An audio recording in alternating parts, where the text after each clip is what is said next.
Dans cette vidéo, nous allons voir si l'antivirus Kaspersky est un bon antivirus en 2022.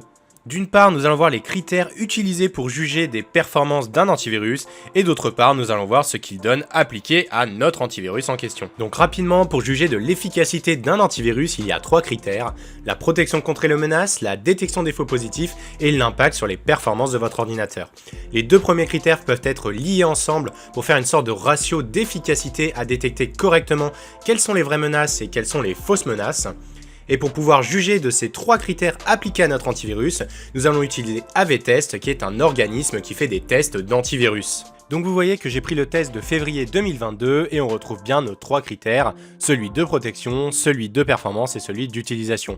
Protection, c'est la protection contre les menaces, l'utilisation, c'est la détection des faux positifs, et enfin performance, c'est l'impact des antivirus sur les performances de votre ordinateur. Nous allons donc rechercher l'antivirus Kaspersky dans la liste, vous voyez qu'il est juste ici, et qu'il a donc 6 sur 6 sur les 3 notes. Et en cliquant dessus, on a donc le détail des notes pour les différentes catégories. Comme vous voyez, on a la moyenne des produits du marché juste ici et la note de Kaspersky juste à droite. Donc pour la protection, on est globalement similaire avec une note pratiquement de 100% comparée à la moyenne des produits du marché. Pour les performances, le but c'est d'avoir donc la note la plus faible possible pour avoir l'impact sur les performances sur votre ordinateur le plus faible possible. Et globalement, on est un petit peu meilleur au niveau de Kaspersky que la moyenne des produits du marché pour les ralentissements sur les programmes installés souvent, et on est un peu moins bon sur le ralentissement des sites internet consultés. Mais ça reste assez similaire, en tout cas à la moyenne des produits du marché. Pour l'utilisation, c'est-à-dire les faux positifs, eh bien on a 0 faux positifs du côté de Kaspersky, c'est plutôt une bonne chose. Maintenant, si vous remontez jusqu'en haut, vous cliquez sur Archives, vous avez la moyenne des notes de Kaspersky à travers le temps.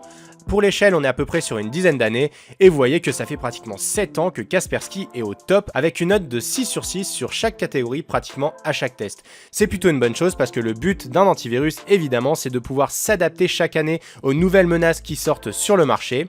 Et donc un antivirus qui a la note maximale chaque année depuis un grand nombre d'années, ça prouve qu'il a une bonne capacité d'adaptabilité. Maintenant, si vous souhaitez installer Kaspersky sur votre ordinateur, vérifiez que vous n'avez pas déjà un autre antivirus d'installer sur votre ordinateur, parce qu'avoir 2 antivirus installés en même temps, ça peut être contre-productif. Et si vous souhaitez savoir pourquoi, je vous mets une vidéo en description. Maintenant, si vous souhaitez savoir quel est le meilleur antivirus du marché en 2022, je vous mets également une autre vidéo en description. Voilà, n'hésitez pas à nous donner vos meilleures idées en commentaire, à vous abonner à la chaîne, à commenter, à liker la vidéo, et on se retrouve pour plus d'astuces